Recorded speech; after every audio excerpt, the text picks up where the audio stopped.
जय मसीह। आज 10 जुन 2020 तदनुसार 28 जेठ 2077 बुधबार। आज हामी माथिल्लो कोठाबाट हेर्नेछौँ। आजको शीर्षक छ परमेश्वरको मुहारलाई हेर। आज हामी परमेश्वरको वचन उत्पत्ति 33 को 1 देखि 11 सम्म पाठ गर्नेछौँ।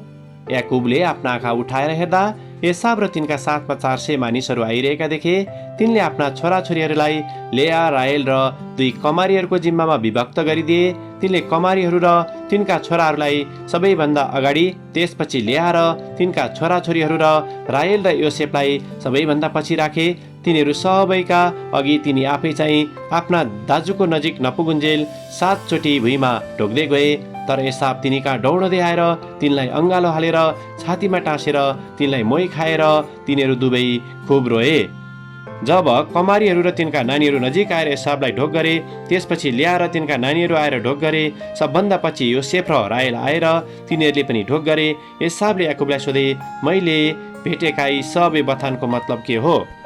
याकुबले जवाफ दिए, मैले हजुरबाट अनुग्रह पाउनलाई हो।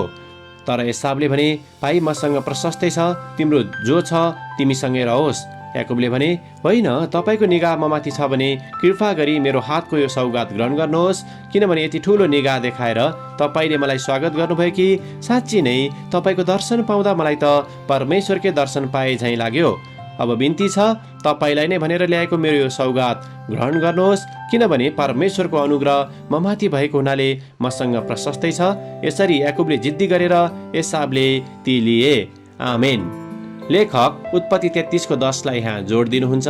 याकुबले भने, होइन, तपाईँको निगाह ममाथि छ भने कृपा गरी मेरो हातको यो सौगात ग्रहण गर्नुहोस्, किनभने तपाईँको दर्शन पाउँदा मलाई त परमेश्वरकै दर्शन पाए झैँ लाग्यो।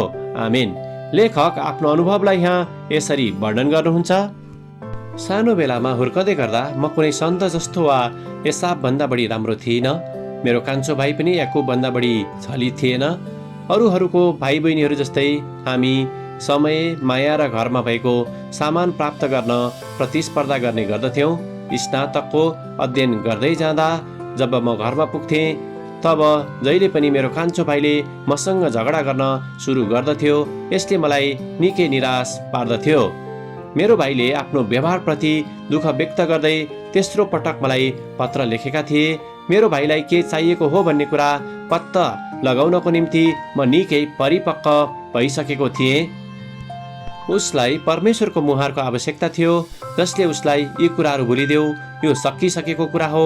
हामी दुवैजना स्वर्गदूत जस्ता थिएनौँ। हामी कदम कदममा गल्ती गर्ने मानिसहरू थियौँ। यसैले क्षमा भन्ने कुरा केवल मेरो भाइले मात्र होइन, तर मैले पनि माग्नु पर्दछ भन्ने आभास मलाई भयो।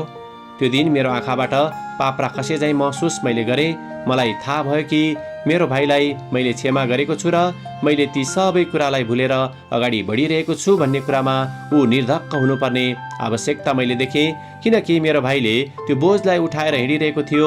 जबसम्म हामी एक अर्कोमा क्षमा माग्दैनौँ, तबसम्म हामीले परमेश्वरको महिमा र प्रेमलाई पूर्ण रूपमा महसुस गर्न सक्दैनौँ। आमेन।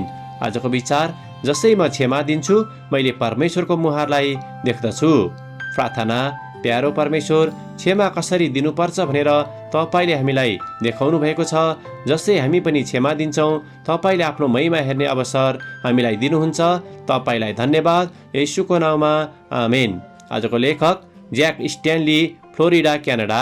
आजको प्रार्थनाको विषय, मैले हानि गरेका मानिसहरूको निम्ति।